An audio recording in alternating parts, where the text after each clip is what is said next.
Вот родилась Амира. Сначала о ней заботилась мама. Амира росла любознательным и здоровым ребенком. Когда Амира подросла, она пошла в садик, потом в школу, отучилась. Перед ней открылись возможности выбрать свою профессию. Стать программистом, юристом, художником или инженером. А что, если, допустим, у Амиры синдром Дауна? Появление особенного ребенка в семье – это шок для мамы. Очень часто это сопровождается непониманием родных. Женщины, они становятся колючими. А мама в этом случае думает, что каждый смотрит на ее ребенка не так, и что его обидят. То есть здесь мама начинает заниматься гиперопекой, боязнь показать своего ребенка другим. Моя цель как методиста – показать родителям, если у них есть ребенок с особенностью развития, что это не закрытые двери во всем мире.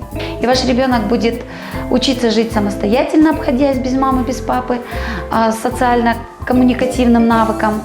Плюс ребенок будет получать какие-то образовательные навыки, показать родителям, чтобы они не боялись и не стеснялись своего ребенка с особенностью развития.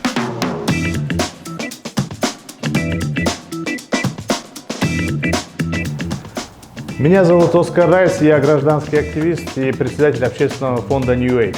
В Кыргызстане количество садиков насчитывается 1617, а для детей со специальными нуждами это количество составляет всего лишь 14. И в процентном соотношении это всего лишь 1%. К сожалению, у нас на сегодняшний день система дошкольных образовательных организаций, именно специализированная, она, скажем так, не может охватить все потребности детей.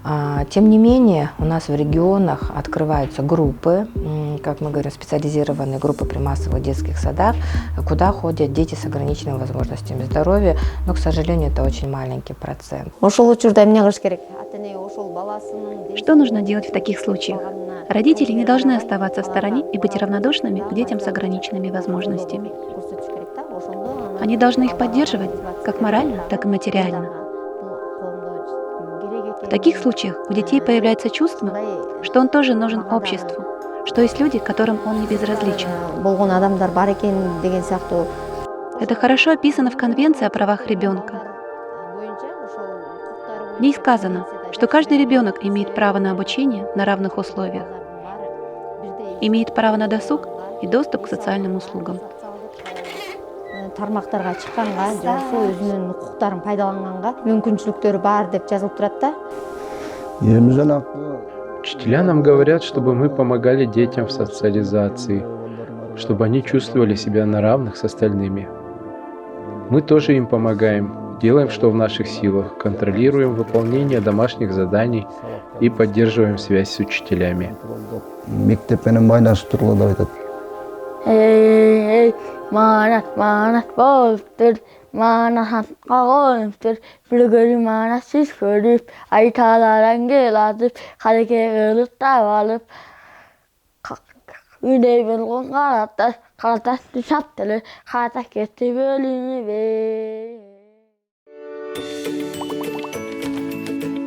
Всего по республике 2283 общеобразовательных учреждений и всего 15 специализированных учреждений.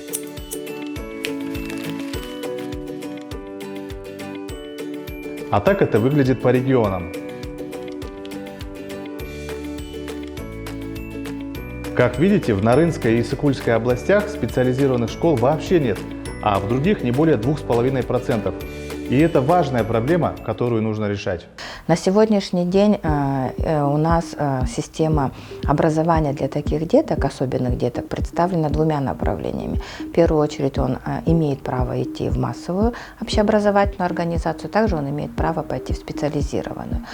Изучая опыт зарубежных стран, изучая опыт стран СНГ, мы видим, что там идет параллельное развитие этих двух систем.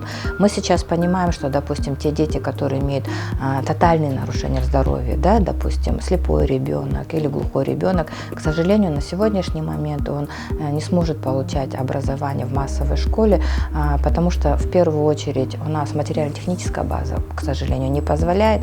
Во-вторых, это отсутствие специальных методических, дидактических средств. На сегодняшний день в Кыргызстане числится более 180 тысяч людей с инвалидностью. Среди них 32 013 детей. Всего 6362 ребенка с инвалидностью охвачены системой образования. Если человек хочет чего-то добиться, он должен стараться сам. Поддержка будет всегда от родителей, от друзей. Чтобы ты хочешь достичь каких-то целей, ты должен в первую очередь поверить в себя, себе доказать, что ты это можешь. Все от человека самого зависит. Он сам свою судьбу выбирает, как он хочет жить. После 11 я уже начал переживать. 11 закончил, экзамены сдал, получается, в руку аттестат дали и поступил в Иркутский государственный университет инстану. Из всех студентов на 3-м месте. У меня самый большой был. Я этим курсом очень благодарен в том, что я понял саму суть. Мы вот недавно тоже с моей однокурсницей выиграли призовые места. Здесь предоставила работу, что мы должны были кое-какой сайт сделать. Но студенты были очень хорошие. Я как бы ими очень довольна, потому что вот тот энтузиазм и то желание, с которым они занимались. Многие из ребят, они уже трудоустроились. Самат, он работает светофор. Вот он здесь у нас в городе, в Каракол, а работает, получается, в Бишкек. Дети, как мы, с таким диагнозом, да, как мы там, например, они тоже люди. И они тоже должны иметь шанс, чтобы чего-то добиться. Система высшего профессионального образования как бы пересмотрела стандарты свои, и сейчас каждое учебное заведение может обучать человека с ограниченной возможностью по индивидуальной программе и даже продлить срок обучения. Данные изменения закреплены постановлением правительства, они вышли в конце декабря 2019 года. Я думаю, что вот этот шаг позволит большему количеству людей уже поступать в высшее учебное заведение.